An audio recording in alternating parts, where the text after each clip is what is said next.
Baik, malam hari ini kita akan belajar dengan founder Kabisa yang luar biasa, ya, mentor dari segala mentor Bapak Ibu, ya, persiapkan, kita sangat-sangat belajar, ya. Tanpa perpanjang waktu lagi, kita berikan waktu dan kesempatan, ya, kepada mentor kita sangat luar biasa, coach kita, kepada coach Suruhan, waktu dan tempat kita persilakan. Baik, terima kasih udah Fahri. Teman-teman, saya kepingin mendengar jawaban dulu dari teman-teman semua yang ini kan sudah mitra semua ya. Dari sebelum jadi member, akhirnya join menjadi member di bisnis ini. Saya kepingin bertanya kepada teman-teman ya, siapa yang dulunya, ini dengar baik-baik ya, siapa yang dulu waktu di prospek pertama kali nggak join, diajak ngobrol lagi nggak join, ya. Setelah pertemuan ketiga, di follow up ketiga baru join, lama-lama join, 1 bulan baru join, 2 bulan baru join, ada yang setahun baru join. Ada, banyak ya. Oke ya, ternyata loh, ada 1 orang yang di prospek langsung join ya. Oke, teman-teman, kata teman saya, pantesan kamu susah closing orang. Itu hukum karma itu soalnya. Kamu dulu diajak join, nggak join. Karmanya sekarang katanya. Tapi bukan itu teman-teman ya. Bukan itu masalahnya. Ini saya jelaskan secara ilmiah. Ada literasinya, ada penelitiannya, ada risetnya. Ya, ini kalau teman-teman paham, teman-teman akan lebih mudah, teman-teman akan lebih merasa plong, lega ketika teman-teman ditolak ketika menawarkan bisnis ini. Ini penting untuk Anda pahami. Satu, supaya diri Anda lebih kuat. Yang kedua, supaya Anda bisa menguatkan mitra-mitra Anda juga. Jadi bisnis ini tidak bisa hanya dengan semangat, tapi harus dengan ilmu juga. Ya, jangankan teman-teman, saya dulu aja itu pertemuan sampai 7 kali di prospek saya menolak. Ke-8 kali baru saya join. Jadi tidak hanya saya, ternyata teman-teman juga sama ya. Teman-teman, ada yang ingin saya sampaikan. Dengar baik-baik. Ketika Anda menawarkan pertama kali kepada teman peluang bisnis ini, Anda presentasikan dengan detail perusahaannya, Anda presentasikan produknya dengan detail, Anda sampaikan marketing plan-nya dengan detail, sudah dengan detail semuanya. Ketika teman Anda menolak, mengatakan saya enggak deh, mengatakan lain kali deh, mengatakan lihat kamu dulu deh, mengatakan izin istri dulu deh, semua itu adalah bahasa penolakan. Tetapi pesan saya yang paling penting, ketika teman-teman pertama kali menawarkan bisnis ini kepada orang lain, dan orang lain tersebut mengatakan, saya tidak bergabung, apapun alasannya, jangan pernah mengambil kesimpulan orang tersebut menolak. Catat baik-baik. Karena sedikit sekali orang yang sekali presentasi langsung closing itu sedikit sekali. Yang banyak itu di prospek ulang baru join. Iya kan? Termasuk Anda semua yang join hari ini. Sedikit sekali yang di prospek langsung join. Di prospek ulang. Nah, ini ada literasinya. Gini teman-teman ya. Kenapa saya mengatakan kalau Anda pertama kali menawarkan bisnis ini kepada teman, terus teman Anda mengatakan tidak, jangan mengambil kesimpulan teman Anda menolak. Kenapa? Karena tidak selamanya teman Anda menolak. Ada saatnya dia menerima. Saya kasih hasil literasinya. Orang yang di prospek bisnis seperti ini rata-rata akan mengambil keputusan, ya saya ikut, ya saya gabung. Itu biasanya di pertemuan keempat, kelima, keenam, ketujuh, atau kedelapan. Ini hasil risetnya, ya. Jadi kalau Anda ditolak pertama kali, santai, dah, hasil risetnya memang begitu. Anda prospek pertama kali ditolak, it's okay. Anda ingat, kan hasil risetnya memang begitu. Anda prospek ulang, masih menolak juga, it's okay, nggak masalah. Karena di mana-mana hasil risetnya begitu. Di luar negeri, di Asia, di Eropa pun begitu. Prospek ketiga ditolak, santai saja, karena memang hasil risetnya begitu. Jadi jangan baper ya, jangan baper. Nah, kenapa orang yang Anda presentasi pertama kali, kecil kemungkinan dia mengambil keputusan untuk bergabung? Alasannya sederhana. Ketika Anda menyampaikan profil perusahaan panjang lebar, kekuatan perusahaan panjang lebar, Anda menjelaskan produknya, produk herbalnya Anda jelaskan, produk pupuknya Anda jelaskan, produk yang lain-lainnya Anda jelaskan.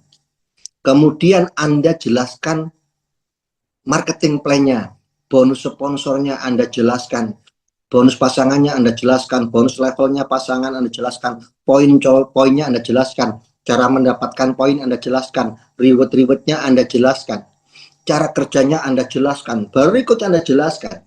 Mungkin Anda perlu ngomong 1 jam atau 1,5 jam. Nih, pikir baik-baik. Mungkin tidak orang yang Anda prospek itu mampu mengingat 100% apa yang Anda sampaikan. Nih, Anda presentasi 1,5 jam, jelaskan detail. Pertanyaan saya, mungkin tidak orang yang Anda prospek itu menyerap, paham 100% dari yang Anda sampaikan. Nah, jawabannya tidak. Sedikit coach, betul. Oke ya, tidak, iya betul. Oke ya. Nah, ini pembelajaran teman-teman, pembelajaran ya. Ini buat teman-teman pemula yang baru prospek, ini pembelajaran. Buat teman-teman yang lama, ini semoga bisa menjadi bekal buat Anda untuk menguatkan kepada mitra-mitra baru yang sering ditolak. Ya. Analoginya begini. Anda menyampaikan informasi 100%. Di pertemuan pertama, yang 80%-nya menguap, 80%-nya lupa, 80%-nya nggak paham. Yang dia serap, yang dia pahami, hanya 20%. Itu sebabnya ragu wajar. Tidak percaya wajar. Oke ya? Itulah sebabnya Anda perlu memprospek ulang. Anda perlu melakukan follow up pertemuan kedua. Nah, tipsnya bagaimana?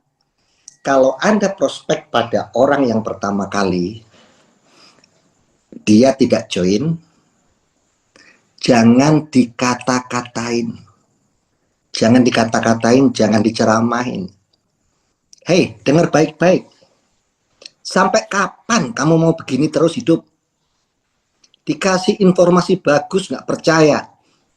Sampai kapan mau dikejar-kejar utang? Sampai kapan mau ngontrak terus? Nggak bosen apa? Oke ya. Kalau itu Anda lakukan, Walaupun Anda benar, maka ada rasa tidak suka dari teman Anda. Kalau itu sudah muncul, jangan harap Anda bisa melakukan follow up pertemuan kedua. Jangan harap Anda bisa mengundang dia ke seminar. Ditelepon saja, di reject. Kamu datang ke rumahnya aja, dia nyuruh anaknya, bilangin papa nggak ada. Jadi, kalau Anda prospek, hindari Anda menyalahkan calon prospek Anda. Hindari ceramah-ceramah seperti tadi. Hindari debat. Saya tahu maksud Anda betul, ingin meluruskan. Tapi kalau Anda lakukan saat itu, Anda kehilangan momen pertemuan kedua. Sudah terlanjur tidak suka dengan gaya-gaya Anda. Maka ketika Anda ditolak, slow saja. Nggak usah baper, nggak usah memaksakan harus closing hari itu.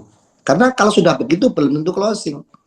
Maka yang harus Anda lakukan adalah menjalin hubungan lebih baik lagi. Supaya apa? Supaya hubungannya asik. Supaya kalau Anda mau ketemu lagi diterima. Ya, makanya Anda datang lagi. Nanti di pertemuan kedua Anda ngobrol ngalor ngidul, ngobrolin anaknya terlebih dahulu. Kemudian Anda bertanya lagi, gimana Mbak? Udah kepikiran belum tentang bisnis saya waktu itu? Yang itu loh, Anda follow up lagi. Anda jelaskan lagi dengan versi yang berbeda. Dengan versi yang berbeda. Pembukaannya boleh Anda mengatakan, Mbak, masih ingat nggak kamu dengan teman saya?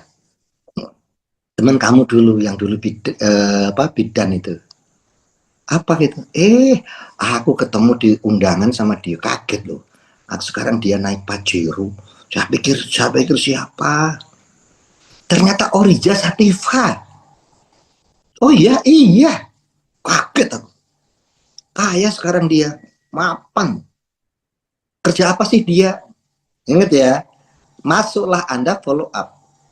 Masalah follow up. Nah, dia itu sekarang bisnis yang waktu itu saya ceritakan sama kamu itu loh. Bisnis yang saya ceritakan sama kamu waktu itu, cara gabungnya belanja produk 1.850.000. Yang kerjanya cuma ngajak 2 orang waktu itu loh. Ingat nggak? Nanti gini-gini. Nah, itu follow up yang kedua.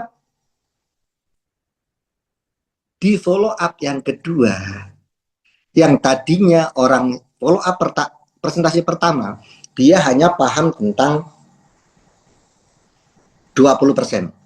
Selebihnya lupa, selebihnya mengambil kesimpulan sendiri, seperti MLM yang dulu lah, jadi sales dan sebagainya, tutup poin lah dan sebagainya. Ya. Di pertemuan kedua, yang dia pahami bertambah. Yang tadinya 20% menjadi 40%. Oh, jadi ini cuma ngajak 2 orang. Soalnya dulu ada MLM yang ngajaknya banyak banget. Iya sih, dulu memang begitu. Kali ini cuma 2, Mbak. Oh, cuma 2. Iya. Tadi kamu cerita kalau di bisnis ini tiap bulan nggak harus tutup poin ya? Nggak ada belanja ya? Enggak, Mbak. Oh, bertambah apa yang dia paham, tapi belum sepenuhnya, baru 40%. Belum bergabung, tapi tidak sekasar sebelumnya. Tidak menolak, tidak bergabung saat itu. Hindari berdebat. Oke? Hindari berdebat, hindari menyalahkan. Apalagi Anda bilang, kamu tuh sekolahnya apa sih? Masa saya dijelaskin 2 kali loh. Waktu itu saya jelasin, sekarang saya jelasin.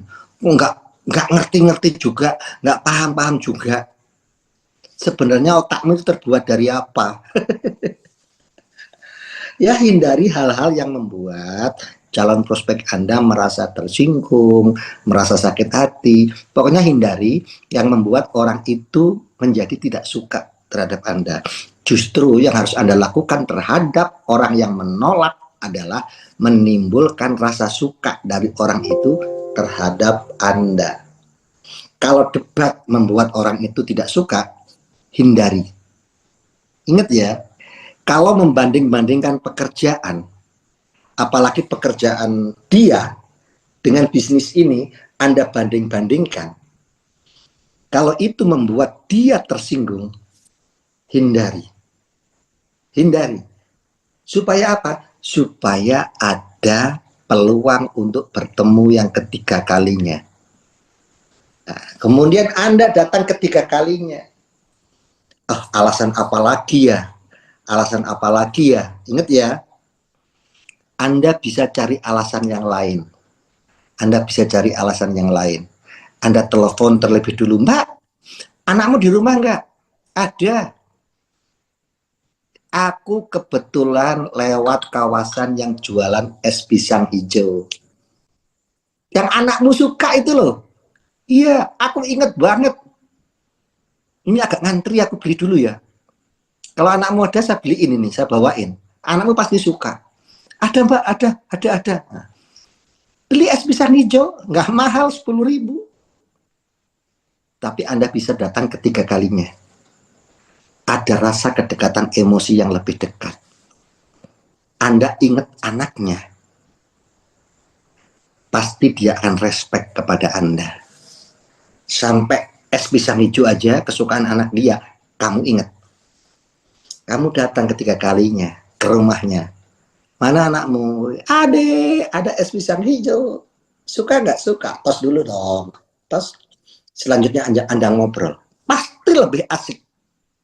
Ingat ya, jangan melakukan perdebatan, jangan melakukan hal-hal yang membuat orang lain tidak suka. Lakukan. Nanti di pertemuan ketiga, bertambah. Setelah Anda follow up, bertambah keyakinannya, bertambah pemahamannya tentang bisnis ini, berkurang keraguannya, berkurang sisi negatifnya. Yang tadinya hanya 40% melonjak menjadi 70%.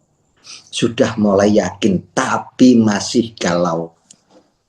Iya kalau sukses, kalau tidak. Iya kalau sukses atau tidak. Belum mengambil keputusan. Dan Anda jangan marah-marah. Ingat saja, kan hasil risetnya memang begini. Orang akan mengambil keputusan di pertemuan keempat, kelima, atau keenam, atau tujuh, atau kedelapan. Oke ya. Kemudian Anda datang yang keempat kalinya. Kalau hubungan Anda baik, asik, pasti diterima. Ya, di pertemuan keempat. Barulah dia paham. Nah, di saat itulah dia akan memutuskan join. Oke ya, Pak, kenapa ada yang keempat, ada yang kelima, ada yang keenam, ada yang ketujuh, ada yang kedelapan joinnya? Karena semua itu bergantung dari antena orang yang Anda prospek. Tingkat pendidikan orang yang Anda prospek itu sangat mempengaruhi. Pergaulan dia juga sangat mempengaruhi. Kalau orang yang Anda prospek pendidikannya bagus, itu biasanya di pertemuan keempat itu sudah paham semuanya. Tapi bagi yang antenanya lambat, kadang-kadang pertemuan keempat itu masih belum paham semuanya. Bahkan orang yang antenanya 5G itu ya, pertemuan kedua ketiga sudah paham semuanya. Jadi kenapa harus sampai 8? Oke ya. Jadi tugas kita ketika prospek orang adalah 1 kali presentasi pertama, follow up 7 kali. Jadi 8 kali pertemuan ya. Entah itu pertemuannya Anda datangi, entah itu pertemuan ketiganya Anda ajak home sharing, kemudian pertemuan keempatnya Anda culik ke seminar, kemudian pertemuan berikutnya Anda bawa ke GSS dan sebagainya, terserah. Yang penting ada follow up. Dan follow up-nya jumlahnya 7 kali. 1 kali presentasi, 7 kali follow up.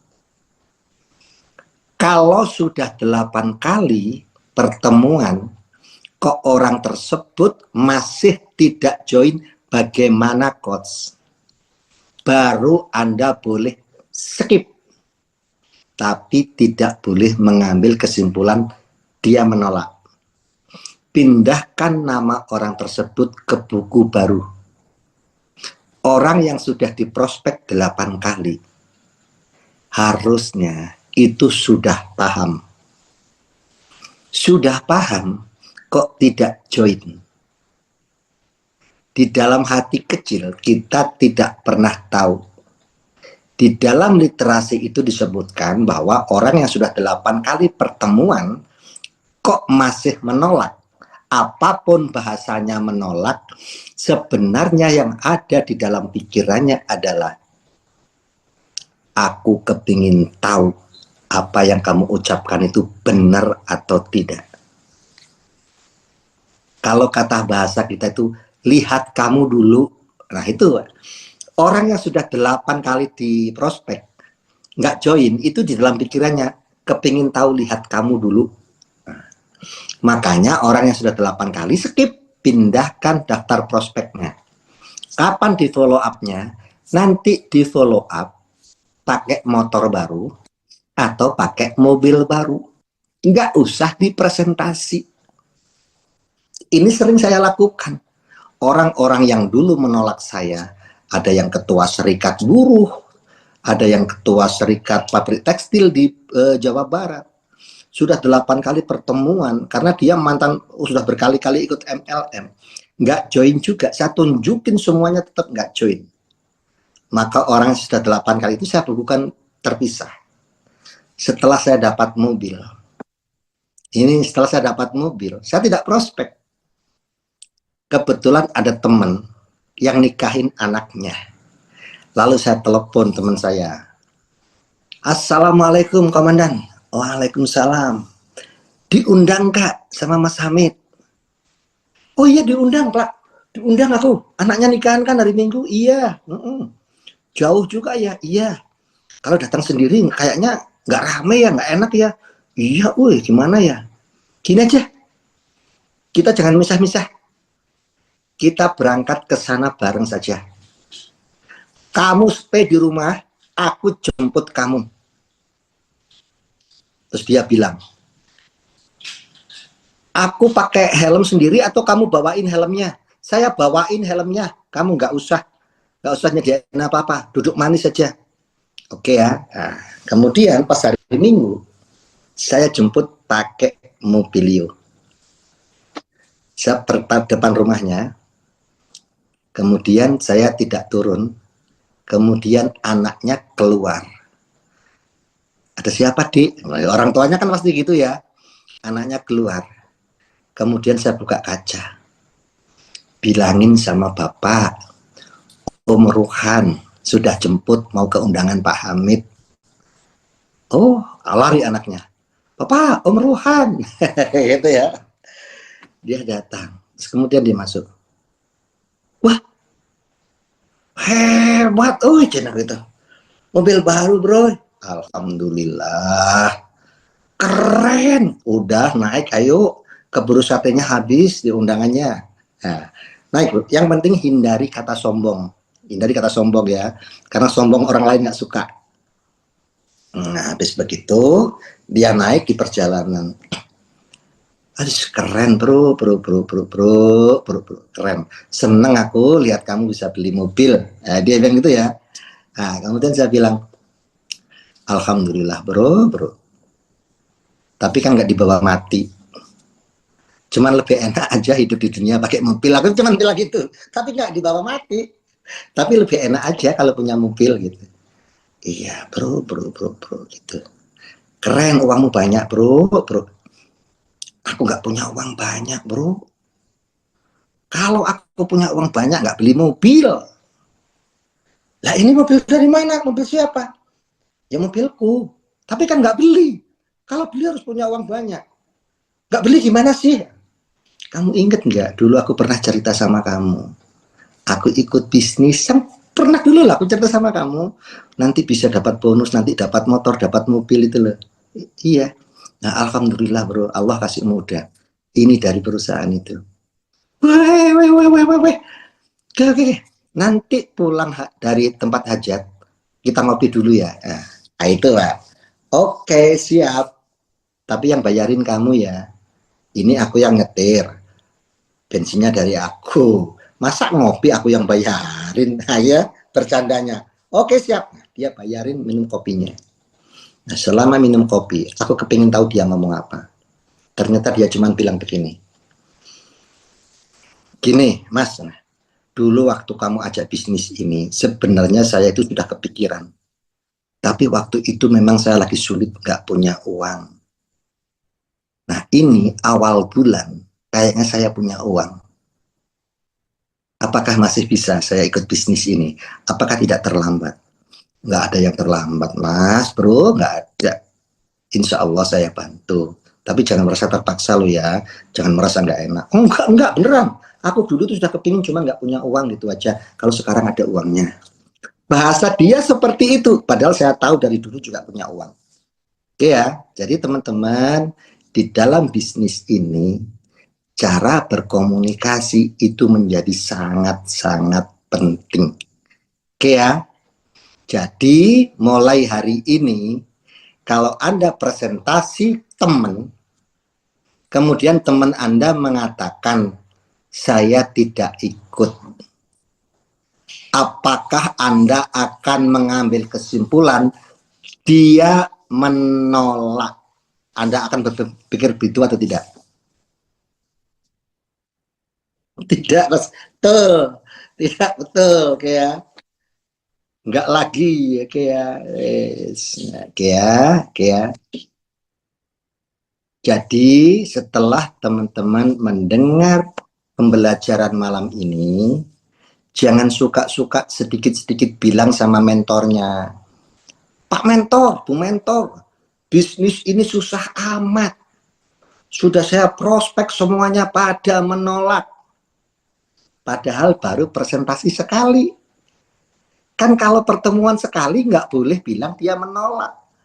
Setelah 8 kali pertemuan, baru di skip. Di prospek ulangnya nanti kalau Anda sudah jadi peraih. Oke ya, saya kepingin mendengar dulu pendapat teman-teman. Setelah Anda mendengar cerita saya, materi tersebut, apakah Anda akan lebih kuat ketika ditolak? Ya, pasti siap. Oke. Oh, bismillah, ya ikut siap ya. Oke, teman-teman. Ini saya kasih tahu. Saya prospek pakai buku daftar prospek. Saya kalau prospek orang itu pakai buku, Pak. Walaupun manual saya tulis di buku daftar prospek gitu. Sampai 10 orang. Nggak ada satupun yang join. Sampai 20 orang nggak ada satupun yang join. Sampai ke 50 orang nggak ada satupun yang join. Di situ saya sudah mulai goyah bahwa saya tidak bakat di bisnis ini. Kemudian saya lanjutkan sampai 67 orang, 80 orang, sampai 100 orang, nggak ada satupun yang join. Di situ saya sudah mulai lemes. Kayaknya orang sakit seperti saya memang nggak dipercaya sama orang lain. Nggak bakat bisnis ini. Setelah itu, saya dapat materi yang barusan. Ketika saya putus asa mengajak orang segitu banyak, nggak ada yang join, saya dapat materi barusan. Oh, pantesan sampai 100 orang menolak semua. Karena semua 100 orang itu pertemuan sekali. Nggak ada yang di follow up. Nggak ada yang di follow up. Makanya nolak semua. Padahal hukumnya satu orang prospek follow up-nya 7 kali. 1 kali presentasi follow up-nya 7 kali. Nah, disitulah saya belajar. Kemudian saya merubah semuanya. Saya merubah semuanya. Setiap orang yang saya prospek, selalu saya follow up 7 kali. Sehingga 8 kali pertemuan. Dan akhirnya saya dapat prospekkan, join orang yang pertama. Itu diprospekkan yang ke-132. Tapi prospekan berikutnya itu menjadi lebih mudah. Kenapa? Karena saya sudah tahu ilmunya. Jadi bisa tahu ilmunya bahwa prospek harus follow up 7 kali, prospek harus follow up 7 kali, ya. Kalau dulu, kalau prospek orang itu suka ke bawah ke rumah. Mitra-mitra saya itu banyak, kalau ditolak orang, itu jadi nggak nafsu makan, sampai rumah marah-marah, sama anaknya, sama suaminya, jadi korban. Kenapa? Karena ditolak sama teman-temannya. Baper, dibawa pulang ke rumah, disuruh makan susah, disuruh tidur ke tempat tidur, tapi sampai jam 12 malam matanya nggak mau merem, kepikiran terus, ngomel-ngomel, brengsek si anu, kurang ajar si anu, wah begitu ya. Saya pikir ngapain harus begitu, gak usah mikirin orang lain, orang dia aja nggak mikirin kamu, saya bilang gitu. Oke ya, kemudian saya jelaskan, nggak usah marah-marah sama dia. Kan kamu baru prospek sekali. Kamu belum follow up kan 7 kali. Kenapa harus di follow up? Pertemuan pertama aja udah ngomong begitu. Najis saya kalau ketemu lagi. Lah kalau kamu bilang begitu ya nggak dapat prospek kan nantinya. Nggak dapat closingnya. Memang hukumnya harus prospek 7 kali. Oke ya. Nah, kemudian paham. Kemudian akhirnya dia pahamkan ke mitra-mitranya juga. Nah, sejak saat itulah di tim saya sudah tidak mendengar lagi laporan. Pak Ruhan, pada nolakin semua. Pak Ruhan, susah. Oh, pada nolak semua. Nah, sekarang sudah nggak ada. Kenapa? Karena dia tahu bahwa ditolak pertama itu bukan penolakan. Ditolak yang kedua bukan penolakan. Karena ada pertemuan 8 kali. Nah, kalau itu Anda duplikasikan ke bawah, mereka paham ilmunya. Insya Allah tim Anda produktif, tim Anda kuat, tim Anda keren.